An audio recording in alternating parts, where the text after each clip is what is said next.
Hey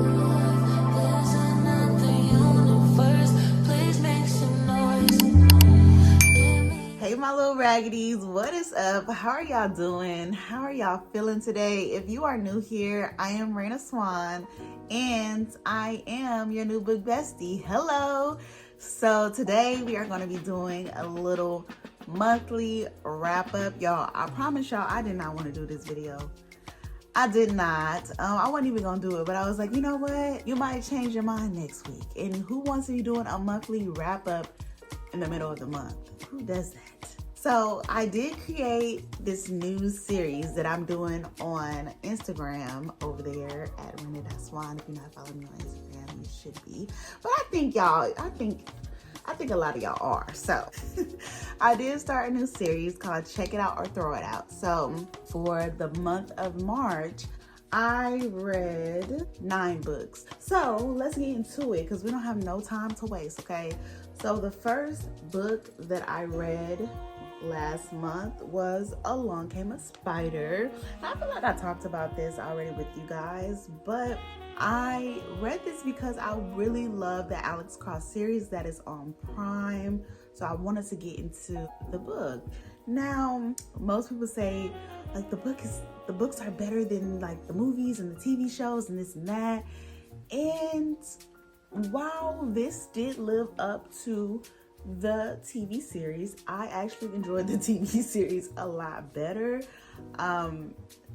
This was just a lot of pages and a lot of moving parts going on in the story, but it's just not my typical genre that I would read.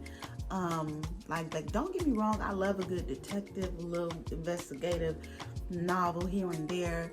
I probably just wasn't in the mood to be reading this, and I don't even know why I set myself up like that, friend. But it is a good book and it's worth checking out. Now, will I be reading the other 90 books that is in the series? Absolutely not. It's not happening over here. But do I think you should check it out? Yes. Next on my list of books that I read Done in the Dark by Tamara Morgan, which was a 5-star read, okay? It's about 2 sisters who are estranged and they got a whole lot of secrets and animosity and resentment towards each other, y'all. If you want something that's messy, heart-wrenching, makes you want to fight, just pisses you off, this the one. We're actually having a virtual discussion with the author Tamara Morgan on Sunday, and I'm so excited. If you guys are not a part of our book club, the official chapter chat, you can check the description box and join. I'm not saying we're going to be doing virtual discussions every month because that is insane. But what I am saying is every month that we do, pick up a book, it's always a good time. So definitely join us over there because the laughs be laughing and the moments be happening, and it's just always a good time with my clique over there. So join the club. So next on the list is The Sundown Motel. Now, I read this because a lot of you guys really wanted to hear my thoughts about it. So here it goes. This was your average ghost story. It had a lot of different twists. Now, was it realistic? No. You have our female main character. She sets off to find out what happened to her aunt who disappeared years ago. And in the midst of that, she discovers all these hidden secrets and a lot of things that were buried gets dug up. People start getting exposed. Now, the reason why I'm saying it wasn't realistic for me is because, first of all, you don't even know this lady. Your auntie that you're so gung-ho about finding, you don't know her. So why would you put up with all these ghostly things and all these different secrets and reveals? You don't know this lady. You would have been on the first thing smoking, okay? The plot twist was there. We get a dual point of view from the, aunt side of things and the niece. And it was an okay ride. Was it creepy, scary, Kendrick Lamar, crazy, spooky, scary, all the things? No. But it was decent. It was cool.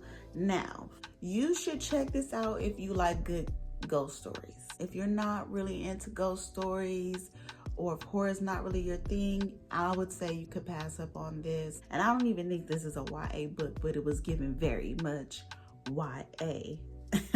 Also, I read Laws of Annihilation, and I will say, check it out. Now, this is part 3 and the final part in the series. I did not read the books back to back, and I think I'm okay with that. Crime fiction is something that I am getting into. It's not really my thing per se, but I enjoyed it for what it was. This is an awesome series, and I really love the fact that one of the main characters in this book was a strong female lead who was going against everything that was put up against her, and she was not letting none of the stuff that she was facing stop her or bring her down from reaching her goals. What was her name? Janet. She had just became the first female director for the FBI. Soon after that, she was diagnosed with stage 4 cancer. She is dealing with that in the midst of solving different crimes and putting pieces together. Now, I will say that this book had a lot of different side plots, and after one side plot ended, you felt like, okay, the story is coming to an end, but it was like, no, we still need to wrap up this other side plot. And so a piece of it felt like it just was going on. It was just going on a little too long for me. But you should check it out if you like detailed stories, because Eric LaSalle is a screenwriter. So his writing is very vivid. Like, you can picture the scene and you can almost feel the atmosphere and the weight of what the characters are up against. So he is a tremendous writer that does a really good job of making sure that his characters are well fleshed out. So I would definitely say this is a series that you should pick up. Now, if you are like myself, who is someone who is just now getting into crime fiction, this might not be a series you want to start off with. You might want to start with something just a little lighter. So next on my list, I read Can't Get Enough by Kennedy Ryan, which is an arc that drops in May. I did a whole video about my thoughts and things, and I do think that you guys should check it out when it drops. I know a lot of you guys are not really, those who received the art, a lot of them were not feeling it, but all I'm gonna say is when you do get your hands on it, if you decide to read it, is to go into it with an open mind, okay? Just don't worry about what I've said. Don't worry about what other people have said. Go into it with your own thoughts and just be one with the characters, okay? Because I felt like it was a good book. And I'm not even a romance girly. I think because the romance wasn't at the forefront, that's why people didn't really enjoy it that much. But if you can get past all the extra stuff that they be talking about, like their businesses and stuff, I think you would enjoy it. So I definitely think you should check it out. So the next thing that I read last month is The Thrashers, and I did a full review on it on Instagram. So I won't dive too deep into what it's about, but I will say check it out. It's about an elite clique that got the coins. They're very popular, well respected, but unfortunately someone dies, and people are starting to look at this elite clique as if they had something to do with this person's death or what caused their death. And so their lives are at stake, and one of the main characters has to make a decision about whether she should protect herself or, be a good person, or protect her friends that's a part of this elite group. So I definitely think you should check it out. It is YA, but it is YA that is done right. That's gonna really make you feel for the characters and what's at stake. So definitely check that out. I think that comes out either this month or next month. Child, I don't know. Don't give me the line. One of these months is coming up. It's coming out. It's about to drop. The Davenports. Now, I know some of y'all was looking for my review on this.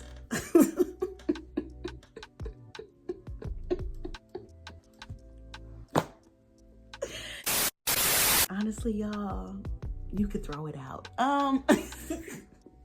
This is a YA about a Black family who is very rich and successful back in 1910, and you know, of course they face a lot of discrimination and things, but they're also well respected because they got coin. And each of the kids that's a part of this family, they're also trying to find love and happiness and partners, but they're also trying to find their own way and become their own individuals outside of their last name. They want to find their own path, make their own choices instead of living in the shadows of their parents. Some people might have enjoyed this book. I find it hard to believe that a teen or any type of young adult would enjoy this. I'm sorry, it was well written, but some parts was a little dry, a little dull. Now, if you have this book on your shelf and you just want to read it because you have it on your shelf, go ahead, friend, and just let me see what you think. Okay? But if you have seen this book on somebody else's shelf or you passed it up in the store, just keep walking. It is not something that you just have to read. I'm sorry, so to throw it out. I won't be reading book 2 if that's not obvious. I read This Cursed House, which is about a young lady who is hired to do a specific job back in New Orleans. So she's moving from Chicago to New Orleans, and she's experienced heartbreak and all these other things, and she don't even know what the job entails, y'all. She's just showing up thinking that, you know, I need a way out. I need to change the trajectory of my life and make a little money with Destiny's Child. She arrives to New Orleans, and New Orleans go New Orleans every time, okay? All the voodoo, hoodoo, we do, you do stuff is popping off in this book. Some reveals happen, and we discover why she was summoned to work at this place in New Orleans. And then for the life of me, I don't understand why she stayed to be a part of all of this mess. It just didn't add up, okay? Nothing was adding up, because if it was me, I wouldn't give a damn what happened to nobody. The main character had a little bit more empathy than what I would have had in this book, because everybody would have got left behind, okay? So this is definitely something I think you should check out if you do like ghost stories, if you do like family dramas with hidden secrets, if you like stories of revenge. Definitely check it out. You know, there was a lot of juicy things in this book, and you know, a lot of things that was happening that made me want to throw them bows. But you know, I can see why this would be a book that people would enjoy. Look at all these dang bookmarks and things I done left in this damn book. I've been looking for this. Now, last on my list, I read The Housemaid, finally. And I don't know what I thought this book was gonna be. I don't even think that I read the synopsis before buying it. I think I just got this from the Goodwill, and I was like, okay, I've seen it around, I'm gonna buy it, and then I'm gonna put book 2 on my wish list, and then, you know, somebody got it from off my wish list, so I guess I was like, I guess I gotta read book 1 and 2 now. But I read book 1 and I enjoyed it. I feel like we've all read this book. If you have not read The Housemaids, I do think you should check it out. I did put a review on my Instagram, so you can go and read it if you care. This is sort of a locked room mystery, but you don't really get to that part until the end. The main character is taking on a job being a housemaid to a family whose wife appears to be a bit of an asshole, okay? Their daughter, a bit of an asshole. So the housemaid, she's, you know, a side eyeing the wife because she's just like, you just raggedy, you ain't no good. You crusty, dusty, musty, yuck mouth lady. Ew. don't like you. The plot twist saved it for me, because I was like, where are we going with this? What am I not picking up? Okay, you putting a lot down on this paper, Frida, but what am I not picking up? And when I tell you the plot hit, and I was like, okay, I see what you did there, girl. You scared me, because I sure was about to say 3 stars. But I definitely enjoyed this. I think I gave it 4.5, 4 stars. If you know, like characters that are a little bit mysterious, they got a hidden past that will come in handy in their future, I definitely think you should pick this up. Very, very juicy twist. I did not see that coming. I am looking forward to book 2. Everyone has been telling me to just read book 2 and then throw the rest of the series away. I'm with that, honestly, because I don't really like reading books in a series. I kind of just want to hit it and quit it. I think I just want to, you know, that sounded so bad.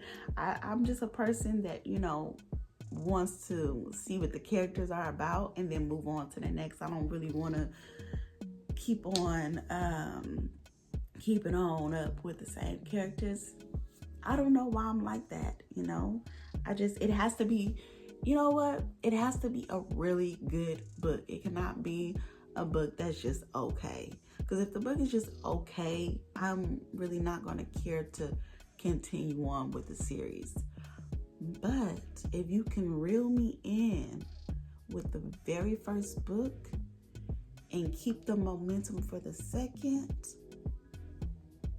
you've won me over. You've won me over. Anywho, I did not reach my 12 books a month goal for March, and I'm okay with that because I was feeling a little bit burnt out trying to squeeze in 3 more books. I was finding any and everything else to do other than read by the last week of March. I was over it. So yeah, drop down in the comments. Tell me your favorite book from March. We're mid-April now, and y'all are just now getting this video. I know I said that I was going to upload the video for me reorganizing my cart. Y'all, the video is filmed. The video is done.